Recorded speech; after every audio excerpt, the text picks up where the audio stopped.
Hello साथियों, कैसे हैं आप सभी। मैं विवेक एक बार फिर से आप सभी साथियों का आपके अपने परिवार एग्जामपुर में हार्दिक स्वागत करता हूं। हम हैं एग्जामपुर कलम से क्रांति। साथियों, आप सभी लोग उत्तर प्रदेश पुलिस कांस्टेबल 60,244 भर्ती की तैयारी कर रहे हैं, उसके री एग्जाम की तैयारी कर रहे हैं। तो एक स्टूडेंट के तौर पर आपके मन में एक जिज्ञासा रहती है कि भाई हम जिस एग्जाम की तैयारी कर रहे हैं उसमें हमें जो वित्तीय सुविधाएं हैं, फाइनेंशियल हेल्प है, जो हमारी सैलरी है, अन्य जो सुविधाएं हैं, अन्य जो भत्ते इत्यादि हैं, वो किस प्रकार से मिलते हैं। और एक हमेशा व्यक्ति को अपने कैरियर में ग्रोथ करने की एक जिज्ञासा रहती है, एक्साइटमेंट रहता है। तो कैसे कांस्टेबल से हेड कांस्टेबल, एएसआई, एसआई किस तरह से पहुंच सकते हैं, उसके बारे में मैं आप सभी को सारी की सारी चीजें बता रहा हूं। तब सभी लोग थोड़ा ध्यान से समझिएगा। ये आपकी थोड़ी सी पढ़ाई की जो ललक है, ये बीच में, हालांकि मैंने आज तक ये इवेंट कभी नहीं करी, आज तक इतने साल से मैं कांस्टेबल पढ़ा रहा हूं, पर यह भी कभी कभी ललक होनी चाहिए आपके मन में। अपने जिस भी भर्ती या जिस भी जॉब में आप जाना चाहते हैं उससे संबंधित चीजों के बारे में आपको जानकारी होनी चाहिए। तो सबसे पहले हम लोग सारी की सारी बातें करेंगे। सबसे पहले आप समझ लीजिए कि आपका जो तरीका होगा वो, सबसे पहले आपको पेपर है, पेपर के बाद में डीवीपीएसटी, डीवीपीएसटी के बाद में दौड़, उसके बाद में मेडिकल, और फिर आप सती ट्रेनिंग पर जाएंगे। जो ट्रेनिंग होगी वो आपकी 6 माह की होगी। तो जो आपको सैलरी मिलनी शुरू होती है वो सैलरी यहीं से मिलनी शुरू होती है, सैलरी यहीं से मिलनी शुरू होती है। और अब आप सोचोगे, बहुत सारे लोग दिमाग में लगाते हैं कि यार ट्रेनिंग में तो कम सैलरी देते होंगे। ऐसा कुछ नहीं है, ट्रेनिंग में भी आपको फुल सैलरी मिलती है। ट्रेनिंग भी जो आपकी होती है उसमें आपकी कोई सैलरी ऐसा नहीं कि 6 महीने बाद आपको मिलने लगेगी। आप जिस दिन से ट्रेनिंग पर चले जाते हैं उसी दिन से आपको साथी यहीं से सैलरी मिलनी स्टार्ट हो जाती है।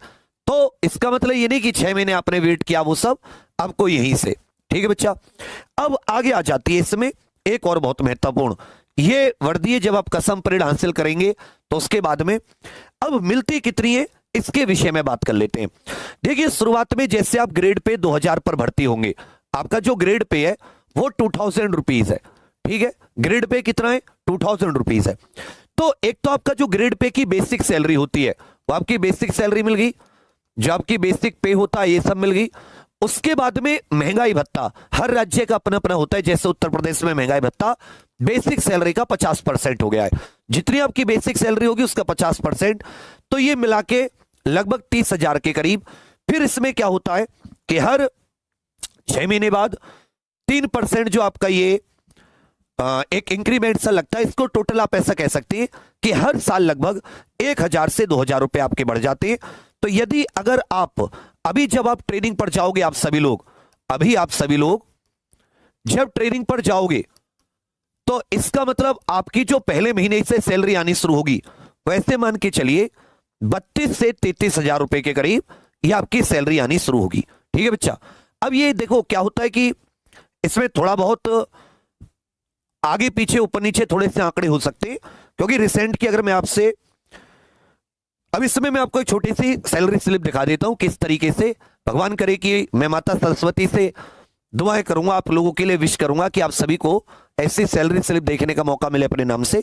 इस प्रकार से उसमें दुनिया भर के बेसिक इतनी सी ये सब क्या लग के, तो लगभग ये जैसे 33,000 के करीब, ये 33-34,000 रुपए के करीब आप ऐसा समझिए कि बन जाती है।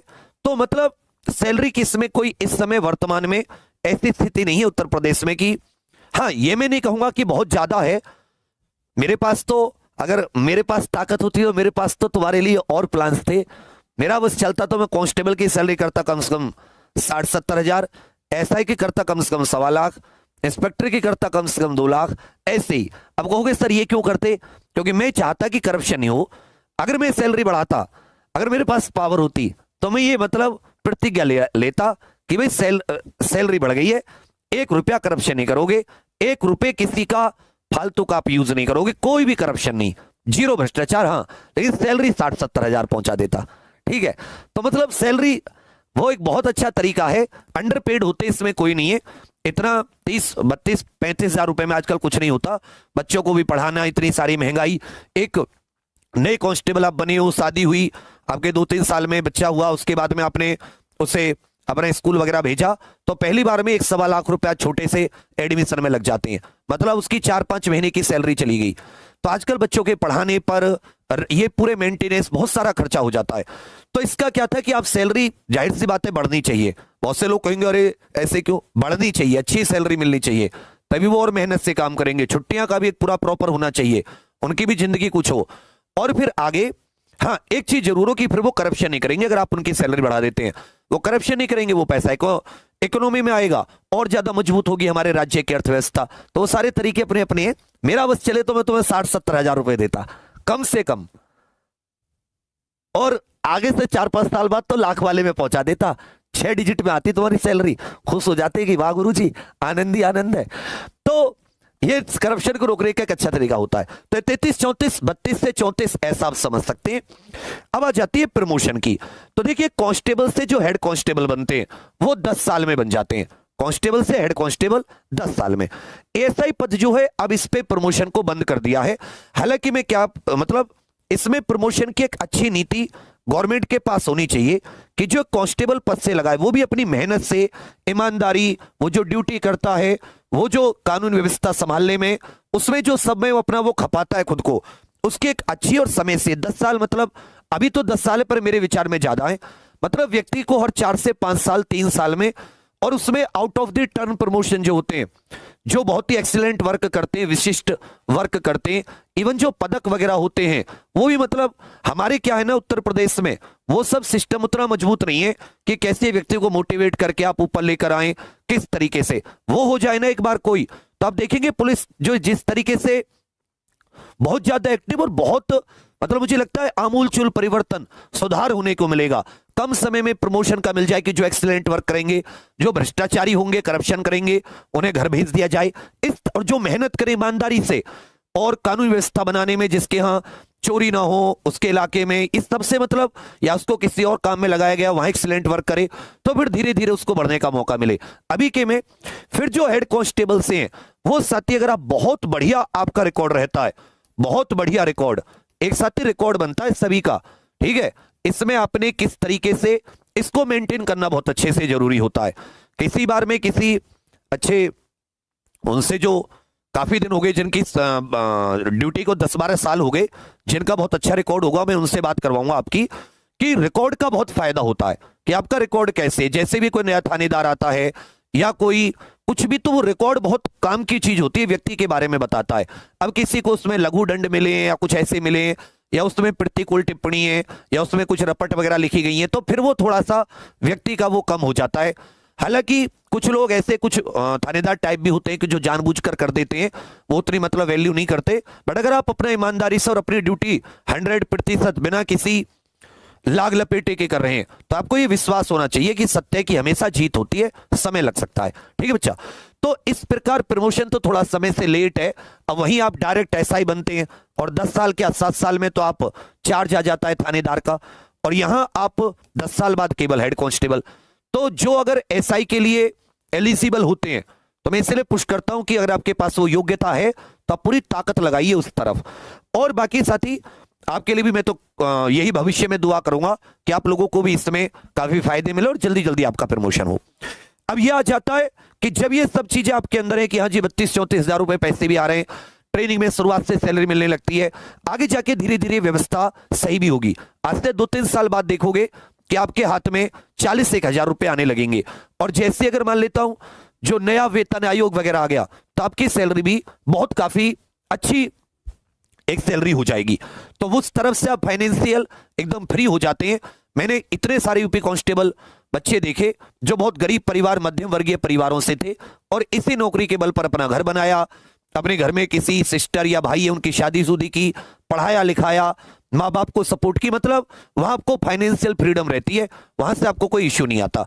यदि आप वैसे उल्टे सीधे खर्चे करने वाले नहीं है, जो आप देखते होंगे कि बहुत सारे लोग फालतू ड्रिंकिंग वगैरह में उल्टे सीधे चीजों में पैसे उड़ा देते हैं, अगर आप एक अच्छे व्यक्ति हैं, मेहनती व्यक्ति हैं, तो काफी है, ठीक है। अब आ जाता है पढ़ाई का। तो आप सभी के लिए मैं बता दूं कि साथी ये जो 14 जुलाई रविवार आ रहा है, इस दिन सुबह 9 बजे से आपको पता होगा कि मैं प्रयागराज शिफ्ट हो रहा हूं, और वहां में जाते ही सबसे पहले इसी रविवार से अब सभी स्टूडेंट जो प्रयागराज या उसके आसपास ऑफलाइन पढ़ रहे हैं किसी भी संस्था में, अब सभी लोग ये 14 जुलाई रविवार को ये टेस्ट जरूर दीजिएगा।